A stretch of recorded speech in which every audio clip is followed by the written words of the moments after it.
Ele achou que havia cometido o crime perfeito, até descobrir que sua vítima havia arquitetado uma vingança ainda mais perfeita em absoluto silêncio. O peso do silêncio, uma crônica da vingança. A dor, descobri, não é um evento singular, mas um eco, um som que nasce de um estrondo e depois reverbera pelos corredores vazios da sua vida, distorcendo-se, amplificando-se, até se tornar a trilha sonora permanente da sua existência. Meu nome é Lucas, e o estrondo que gerou o meu eco foi a traição. Esta é a crônica completa da minha queda, um mergulho nos meses que precederam e sucederam a vingança perfeita, uma vingança que não precisou de facas, mas de paciência, não de sangue, mas de memória. Annie e eu éramos mais que um casal, éramos um organismo. Nosso encontro, numa livraria empoeirada durante a faculdade, parecia saído de um roteiro brega. Ambos alcançamos o último exemplar de um livro obscuro de poesia moderna. Ela cedeu com um sorriso que iluminou a poeira suspensa no ar. Aquela gentileza inicial era sua essência. Construímos nossa vida com a meticulosidade dos artesãos. Lembro-me de passarmos fins de semana inteiros pintando as paredes do apartamento, escolhendo tons com nomes poéticos como brisa alvoroçada para o quarto e raiz profunda para a sala. Compramos um sofá usado e gastamos meses restaurando-o juntos. Adotamos Sócrates, um gato laranja resmungão que ela encontrou na chuva. Ele se afeiçoou a ela com uma devoção absoluta e me olhava com suspeita aristocrática, um presságio peludo que ignorei. Nossa linguagem era um código privado. Fazer uma Polônia significava ficar debaixo das cobertas num dia frio vendo filmes ruins. Chamar o capitão era nosso pedido de socorro quando um de nós estava triste demais para articular. Ela guardava meus seguranças mais banais, meu medo ridículo de abelhas, minha vergonha de ainda gostar de um certo desenho animado infantil, como se fossem tesouros. Eu, por minha vez, admirava nela uma força tranquila. Annie era a pessoa que consertava torneiras, que negociava com o síndico, que lembrava do aniversário da tia distante de todos. Eu era o sonhador, o idealista, sempre com a cabeça no próximo projeto que prometia revolucionar nossa vida, mas que raramente saía do papel. Ela era o alicerce, eu a varanda decorativa, instável mas charmosa. O desvio para jazz começou não com atração, mas com vaidade ferida. No trabalho, eu me sentia estagnado. Meus projetos eram engolidos pela burocracia, minhas ideias eram atribuídas a outros. Annie, na sua carreira de arquiteta paisagista, começava a ganhar prêmios locais. Sua segurança, outrora meu porto seguro, começou, na minha mente distorcida, a parecer uma reprimenda silenciosa à minha inércia. Jess chegou como um furacão. Era da área de marketing. 10 anos mais nova, com uma energia agressiva que confunde com competência. Ela me notou. Em reuniões, seus elogios eram pontuais, incisivos. A ideia do Lucas tem um Ed que esta casa precisa. Nunca tinha ouvido a palavra Ed ser usada para me descrever. O adultério é raramente uma decisão, é uma sequência de microcapitulações. A primeira foi aceitar um drink depois do trabalho, só nós dois, para amadurecer a campanha. A segunda foi começar a reclamar da minha vida para ela, pintando Annie não como a parceira sólida que era, mas como uma força opressora e muito séria. A terceira foi omitir esses encontros. A quarta foi começar a comparar, sempre em desfavor de Annie. Jazz era espontânea, Annie, previsível. Jazz era ambiciosa, Annie, conformada. Eu estava não apenas traindo Annie, mas reescrevendo nossa história, transformando 8 anos de cumplicidade em uma sentença de prisão da qual Jazz era a libertadora. A noite do crime foi anticlimática. Um jantar de equipe, muito vinho, a sensação falsa de importância que ela me passava. O apartamento de Jazz era um showroom, frio, minimalista, tudo novo e sem história. Nada ali cheirava a vida real. Quando a culpa me acordou às 5 da manhã, foi com um gosto de cinzas e pânico. Olhei para o telefone, uma mensagem de Annie, enviada à meia-noite. Dormi no sofá esperando você. O Sócrates ficou me olhando. Tudo bem? Te amo. As palavras te amo brilharam na tela como um acusador. Minha resposta foi uma mentira covarde sobre um cliente urgente e uma forte dor de cabeça que me fez dormir no carro. Ela respondeu com um simples emoji de sorriso. Daquele dia em diante, tornei-me um duplo agente numa guerra que só eu sabia existir. Apreciei a arte do engano. Apagar histórico de mensagens. Criar álibis complexos para atrasos de 15 minutos. Usar dinheiro vivo para pagar jantares. Annie, com a percepção afiada de quem ama, sentiu as mudanças sistêmicas. Ela se recolheu. As Polônias cessaram.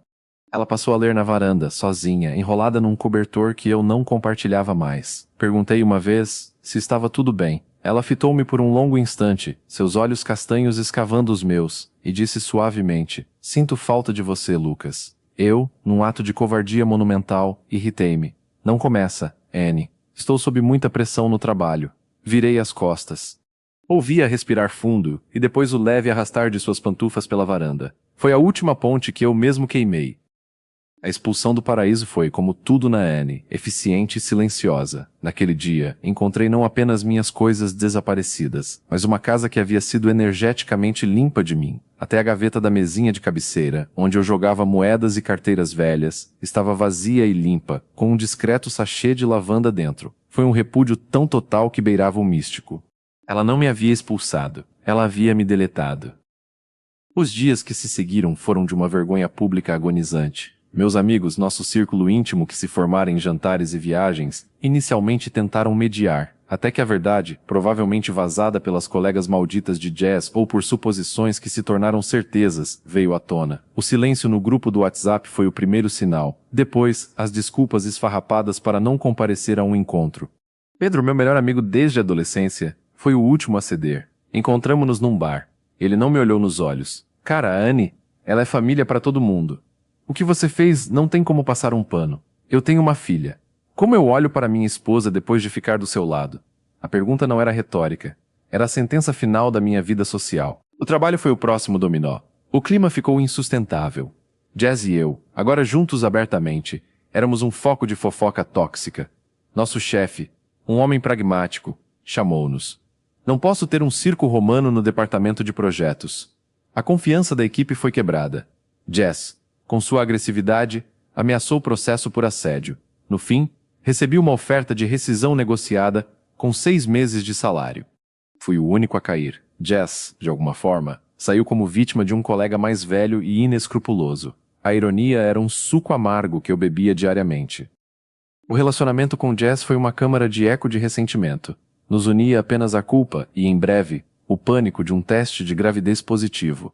A noite em que ela me mostrou as 2 linhas azuis foi uma das mais sombrias da minha vida. Não houve alegria, apenas um silêncio pesado. E agora? Ela perguntou, desafiadoramente.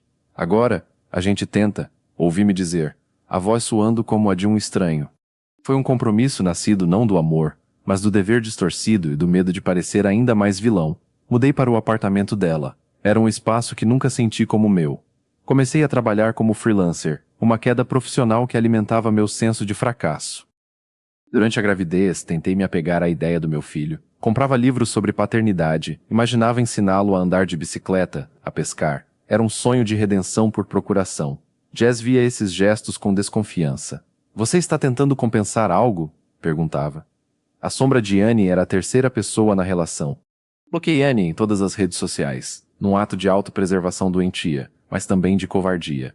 Não queria ver sua vida seguir sem mim, feliz. Era mais fácil imaginá-la parada no tempo, sofrendo como eu. O encontro no supermercado foi um choque que percorreu minha coluna como uma descarga elétrica. Ela estava mais bonita, mas de uma forma austera, afiada. O corte de cabelo a tornava mais velha, mais intocável. A frieza em sua voz era absoluta. Mas então, ela mencionou o cavalinho de latão. Meu avô Manuel era um homem do campo, de poucas palavras. Aquele chaveiro, comprado numa feira quando eu tinha 7 anos durante férias na sua fazenda, era seu único presente físico para mim. Ele morreu 1 ano depois. O cavalo tinha uma pata dianteira levemente erguida, como se estivesse sempre prestes a correr. Para Anne, que ouvira a história centenas de vezes, ele simbolizava minha ligação com a única figura masculina estável da minha infância. Ela sabia que, para mim, jogá-lo fora seria como desenterrar e profanar a memória do meu avô. Foi uma jogada de mestre psicológico. A data e a hora eram obviamente calculadas para criar o máximo de conflito e tensão. Ao aceitar, eu já estava caindo na armadilha. A semana do nascimento de Benício foi um turbilhão. Jazz entrou em trabalho de parto prolongado. Foram 32 horas de tensão. Quando ele finalmente veio ao mundo, pequeno, enrugado e perfeito, uma onda de amor incondicional, puro e assustador, lavou sobre mim. Foi o primeiro sentimento genuíno e bom que eu tinha em mais de 1 ano. Segurá-lo foi como segurar um pedaço de meu próprio coração, fora do corpo.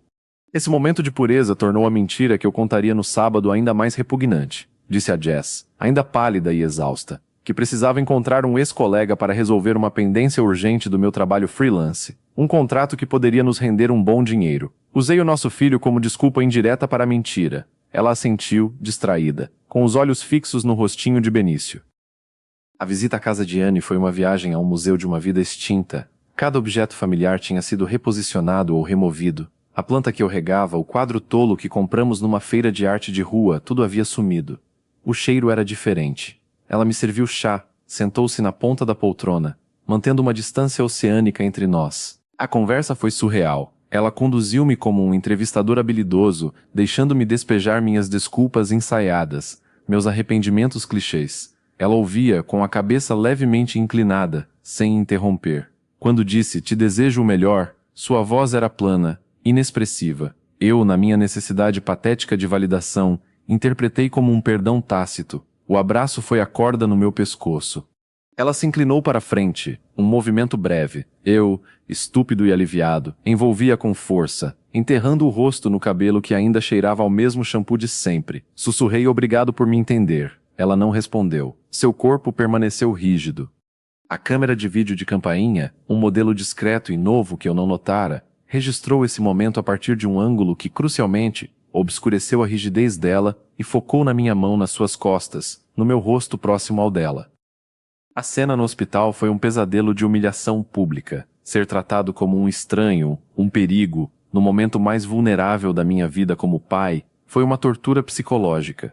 O vídeo enviado por Anne não era apenas uma mentira, era uma narrativa completa e crível. A mensagem venenosa que o acompanhava era a prova final. Ela conhecia os pontos fracos de Jess, a insegurança, o medo de ser a segunda opção, e os meus, a necessidade de aprovação, a tendência a fugir para o conforto do passado.